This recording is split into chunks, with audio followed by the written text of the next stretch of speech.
এরা তোমাদেরকে আমার চ্যানেলের পক্ষ থেকে অসংখ্য শুভেচ্ছা জানাচ্ছি। তোমরা যারা বিএসসি অনার্স প্রথম বর্ষে পড়াশোনা করো ম্যাথমেটিক্স ফিজিক্স কেমিস্ট্রি ডিপার্টমেন্টে, তোমাদের একটি মেজর নন মেজর কোর্স ক্যালকুলাস 1, এবং যারা ডিগ্রি সেকেন্ড ইয়ারে পড়াশোনা করো তোমাদের তৃতীয় পত্র ক্যালকুলাস।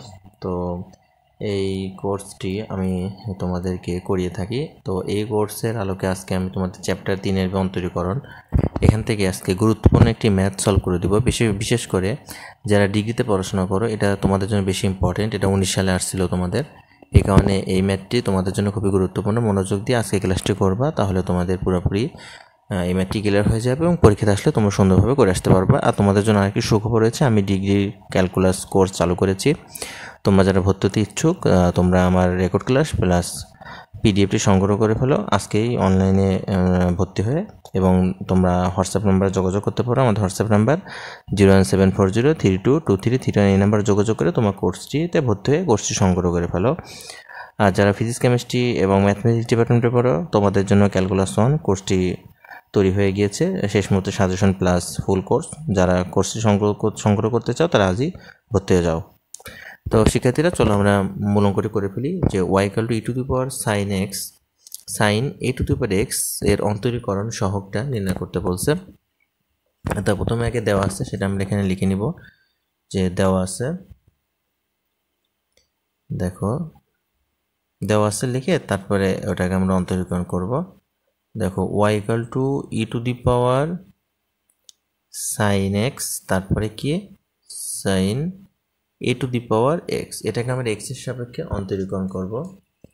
শিক্ষার্থীরা খেয়াল করো, এটাকে আমরা x এর সাপেক্ষে অন্তরীকরণ করব। তো তোমরা লেখো, লিখতে পারো অথবা একটা কাজ করো, অন্তরক সহগ মানে তো dy/dx, তাহলে এখানে তোমরা একবার লিখে দাও যে dy/dx, বাংলা কথা না লিখলেও হয়। এটাকে ইউ ধরো আর এটাকে বি ধরো, ঠিক আছে? তাহলে আমরা প্রথমে ইউবি সূত্র তোমাদের জানা আছে না, ইউকে রাখতে ভিকে করতে হবে, ভিকে রাখতে হয় ইউকে করতে হয়। তাহলে প্রথমে আমরা ইউকে রেখে দিবে, ইউ মানে এখানে e⁻sin x, এটা হচ্ছে কি ইউ, এটাকে মানে রেখে দিলাম। রেখে দিয়ে আমরা অন্তরীকরণ করব, এখানে ddx লেখো sin a⁻x, একটা হলো। এবার প্লাস দাও, প্লাস দেবার ভিকে রেখে দাও, ভি মানে এখানে sin a⁻x, একে রেখে দাও। আর ddx কাকে করবে, e⁻sin x কে করবে। আশা করি এতটুকু তোমরা বুঝতে পেরেছ। তো দেখো শিক্ষার্থীরা, এখানে e⁻sin x লিখলাম, তো এটা দেখো ddx sin a⁻x মানে sin x কে অন্তরীকরণ করলে কি হয়, cos x হয়। তাহলে প্রথমে cos x লেখো, x বলতে এখানে a⁻x, ঠিক আছে, গেল এটা। তারপর এবার কাকে করতে হবে বলো তো শিক্ষার্থীরা, এবার আবার করতে হবে a⁻x এ করতে হবে। তুমি তো করলা sin x কে, তাই না? এবার a⁻x এ করতে হবে, তাহলে এখানে ddx লিখবা, লেখার পরে এখানে লিখে দাও a⁻x। আচ্ছা, প্লাস লিখলাম, লেখার পর দেখো sin a⁻x টা থেকে গেল। আচ্ছা, e⁻x কে অন্তরীকরণ করলে কি হয়, e⁻x হয়। তাহলে x বলতে এখানে sin x। এবার কাকে করতে হবে, এই যে sin x আছে এর উপরে পাওয়ার আছে sin x, এবারে sin x কে করতে হবে, ঠিক আছে? তাহলে এখানে তোমরা লিখবা যে ddx sin x। আশা করি এতটুকু তোমরা বুঝতে পেরেছ। তো শিক্ষার্থীরা দেখো, এবার আমরা যেটা করব, এবার এখানে e⁻sin x থেকে গেল, তারপরে দেখো cos a⁻x থেকে গেল, তাই না? এখন a⁻x কে অন্তরীকরণ করতে হবে। আমরা জানি a⁻x কে অন্তরীকরণ করলে হয় a⁻x ln a, এটা হচ্ছে a⁻x এর সূত্র। তোমরা এটা জানো যে a⁻x কে অন্তরীকরণ করলে হয় a⁻x ln a। আচ্ছা, আবার x এ করলে অন আসে, ওটার দরকার নেই। এবার এখানে প্লাস দিয়ে দাও, এবার এখানে sin a⁻x লেখো, তারপরে লিখবে হচ্ছে e⁻sin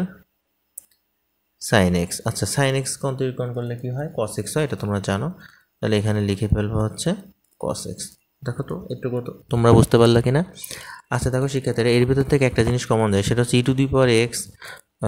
দেখো e⁻sin x টা কমন যাচ্ছে, তো আমরা এখানে e⁻sin x টা কমন নিয়ে নিব, ঠিক আছে? কমন নিয়ে নিব, কমন নিলে তাহলে আমাদের থাকতেছে কি শিক্ষার্থীরা বলো তো, a⁻x থাকতেছে, তারপরে ln a থাকতেছে, এই যে ln a থাকতেছে, আর থাকতেছে কি cos a⁻x থাকতেছে এখানে, প্লাস এখান থেকে e to the power sine x common নিলে এখানে কি থাকতেছে শিক্ষার্থীরা দেখো তো, এখানে থাকতেছে কস এক্স আর থাকতেছে sine a to the power x. এটাই হচ্ছে অ্যান্সার। আশা করি তোমরা বুঝতে পারছো। তারপর যদি তোমাদের কোথাও বুঝতে অসুবিধা হয় তোমরা অবশ্যই আমাকে কমেন্টে জানাবা। তো শিক্ষার্থীরা তোমরা ভালো থাকো, সুস্থ থাকো। আজকে এখানে শেষ করছি। আল্লাহ হাফেজ।